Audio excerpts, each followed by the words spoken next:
कोई भी बच्चा इंजीनियर बनता है, डॉक्टर बनता है, तो कहां से बनता है? इन आंखों से देखकर पढ़ता है, कानों से सुनता है। तो हमें सतर्कता कहां पर बरतनी होगी? देखिए, कहा गया है कि मंदिर की मूर्ति के दर्शन करने जाओ, कहा गया है कि हाथ से दान करो, कहा गया है कि मुख से भजन करो, ये कहा गया है। और अपने पैर तीरथ की ओर ले जाओ। देखिए, उसका अर्थ हम बताते हैं। जैसा हम मन के अंदर में फिट करते हैं, सवेरे जैसे हमने अखबार नेगेटिव वाला पढ़ लिया, गलत चीज पढ़ ली हमने, तो वो सारा दिन, एक तो हमने अखबार में पढ़ा, पढ़ने के बाद फिर हम दूसरे को बताए, दूसरे ने तीसरे को बताया। जो चीज हम बोलते हैं, जो चीज हम छोड़ते हैं, वही चीज हमारे जीवन में वापस होती है। जो भी चीज हम छोड़ते हैं, अब आप देखिए आप क्या छोड़ रहे हैं।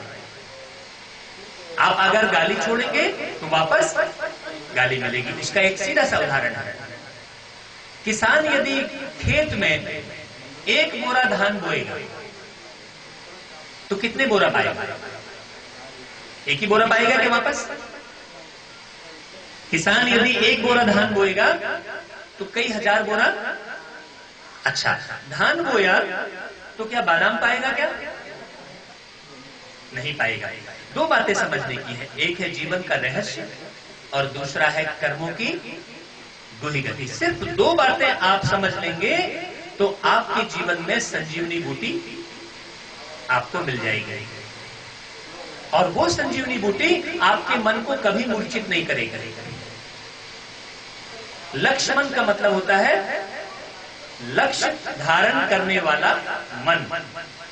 यहां पर रामायण की फिर एक बात आती है कि सीता जी जो है हिरण के आकर्षण में पड़ गई।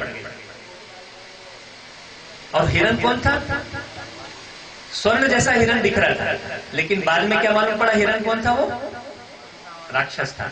सीता जी हिरण के आकर्षण में पड़कर रामचंद्र जी को भी अपने से दूर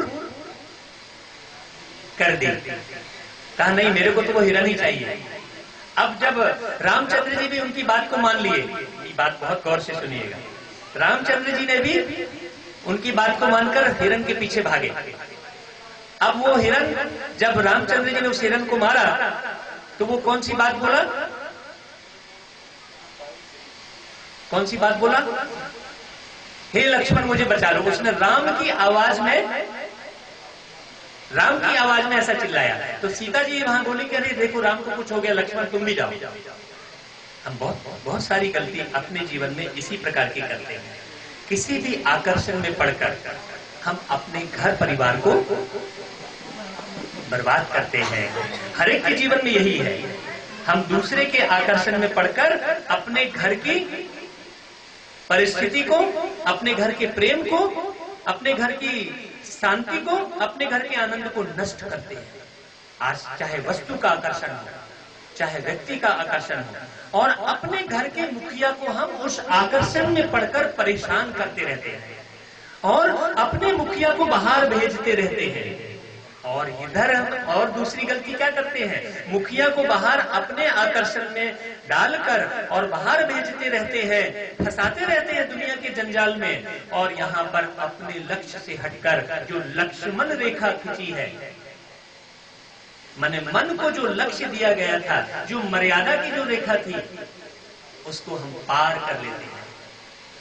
अब यहाँ पर देखिए एक बात और बहुत सुंदर उठ रही है। जब रामचंद्र जी की आवाज आती है कि बचा लो मुझे हे लक्ष्मण करके, तो ये सीता नहीं पहचान पाती है और कहती है देखो राम को कुछ हो गया, तुम लक्ष्मण जाओ। अब लक्ष्मण जी यहाँ पशुपेश में पड़ जाते हैं। लक्ष्मण जी पशुपेश में पड़ जाते हैं कि यहाँ पर मैं भाभी की रक्षा करूं कि उधर राम की रक्षा करूं। तो जाने से इनकार करते हैं। तो सीता मैया देखिए कितनी गलत बात बोलती है। सीता माँ कहती है कि हे लक्ष्मण, तुम इसलिए नहीं जा रहे हो क्योंकि तुम्हारी नियत खराब हो गई है मेरे ऊपर। देखो कितनी बड़ी बात कह देती है।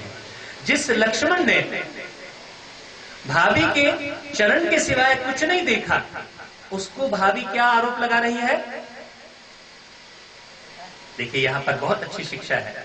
और क्रोधवश होकर वो उल्टे सीधे लफ्ज लक्ष्मण को कह देती है। अब लक्ष्मण को मजबूरी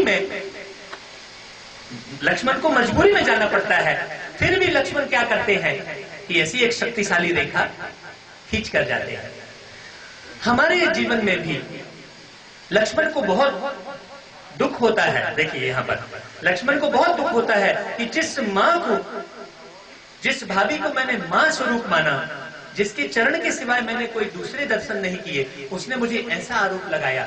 लेकिन देखिए जब परिस्थिति खराब होती है, यहां पर सीता मैया के भी मन में वो बात नहीं है। यहां पर सीता मैया के मन में भी ऐसी कोई बात नहीं है, लेकिन परिस्थिति ऐसी आई है। सीता को वो ज्ञान नहीं है, वो बोध नहीं है कि उसके राम तो डायरेक्ट भगवान है, उनको कुछ नहीं हो सकता है। वो अपनी वो संशय बुद्धि आ जाती है, वहां पर उसको शंका हो जाती है और हड़बड़ाहट में वो लक्ष्मण को ये बात कह देती है। उसके मन के ऐसे भाव होते नहीं है। ऐसे ही हमारे जीवन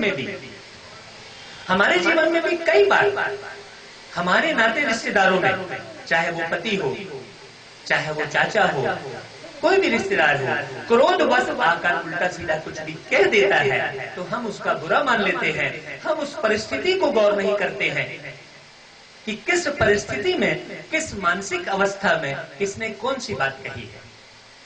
अब लक्ष्मण जी जाते हैं इधर लक्ष्मण रेखा खींचकर, और ये जो है सीता मैया, अब यहीं पर रावण क्या करता है? चांस देखता है। अभी बहुत बात गौर से सुनिएगा। और रावण कौन से भेष में आता है? रावण साधु के भेष में आ जाता है। और सीता मैया उसको भिक्षा देने के लिए क्या करती है? आज लक्ष्मण रेखा पार करती है। आज हर घर की नारी लक्ष्मण रेखा पार कर रही है, और वो साधु के भेष में आए हुए व्यक्ति को, रावण को पहचान नहीं रही है। ये वर्तमान परिदृश्य है। इसलिए मैंने प्रवचन करने के पहले ये बात बताई कि रामचरितमानस और गीता जीवन का दर्पण है। इसमें हमारे लिए संजीवनी बूटी है। रामायण में जो संजीवनी बूटी बजरंगबली जो पहाड़ को उठाकर लेकर आए, वो लक्ष्मण जी के लिए ही सिर्फ बात नहीं है। और जो लक्ष्मण रेखा जो पार किए, 3 मिनट का हम थोड़ा साइलेंस का अभ्यास करें।